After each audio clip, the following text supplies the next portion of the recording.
Hey, salut tout le monde, j'espère que vous allez bien. Moi c'est Carl de la chaîne YouTube Carl's Cooking et aujourd'hui je vais partager avec vous ma recette de pizza maison. Vous allez voir, c'est une recette qui est express, très rapide à faire et surtout ultra gourmande avec tout le fromage que vous allez rajouter sur le dessus. Ça tombe très bien parce qu'aujourd'hui, la compagnie Electro-Dépôt m'a fait parvenir un appareil à pizza multifonction dans lequel on peut faire des tartes, des gâteaux, des omelettes et bien sûr de la pizza. Alors on va le tester ensemble. Approchez-vous, je vais vous montrer un petit peu à quoi ressemblent les composantes de l'appareil. Voici notre mini appareil à pizza. Déjà, on peut soulever le couvercle.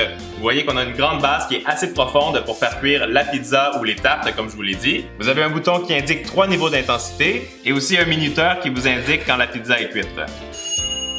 Je vous ai présenté l'appareil, maintenant on va s'attaquer à la recette. On va avoir besoin de 500 g de farine, 280 ml d'eau, une cuillère à soupe d'huile d'olive, un sachet de levure boulangère, une cuillère à café de sucre et une cuillère à café de sel. Et pour la garniture, du fromage à votre choix et aussi de la sauce à pizza.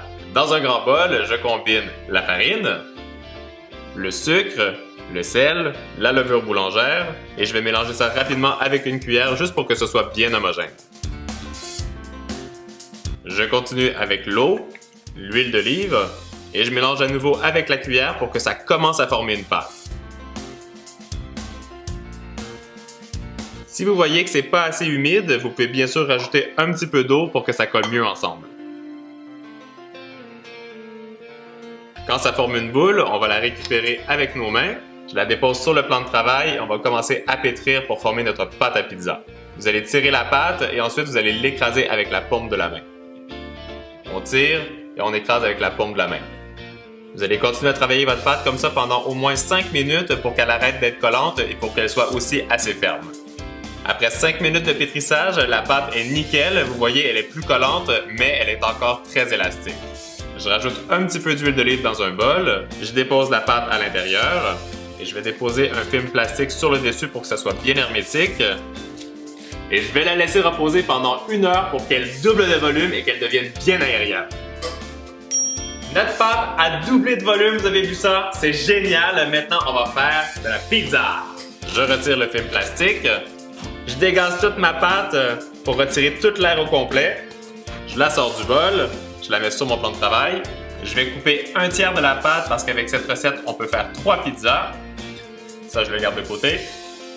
La partie que j'ai récupérée, je vais l'étaler pour faire un beau cercle pour lui donner la forme. J'ai bien fait chauffer notre four à pizza. Je viens déposer ma pâte à l'intérieur. On fait attention à ne pas se brûler parce que c'est quand même assez chaud. Je dépose ma sauce à pizza. Je l'étale.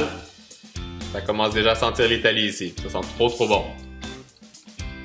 Là, bien sûr, vous pouvez mettre ce que vous voulez sur votre pizza, mais moi, j'aime bien la margarita, donc ça va être sauce tomate et fromage. Je dépose mes morceaux de mozzarella frais que j'ai coupés en tranches. Et je termine avec mon fromage râpé pour que ce soit ultra cheesy. Parce qu'une pizza qui manque de fromage, c'est pas une vraie pizza. Allez, au complet. On referme le couvercle et on laisse cuire pendant 20 minutes.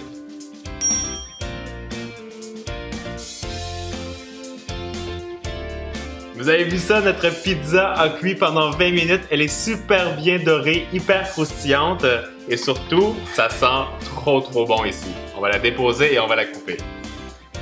On va faire des grosses pointes parce que je pense que cette pizza-là va pas durer très longtemps. Ça sent trop bon. Ce que je trouve génial avec ça, c'est qu'on peut se faire de la pizza maison qui est hyper croustillante, exactement comme celle du resto. Peut-être pas exactement comme celle en Italie, mais vraiment pas très loin. Moi, j'espère que la recette vous a plu et nous, on se retrouve très bientôt dans une nouvelle vidéo. Ciao! Yummy!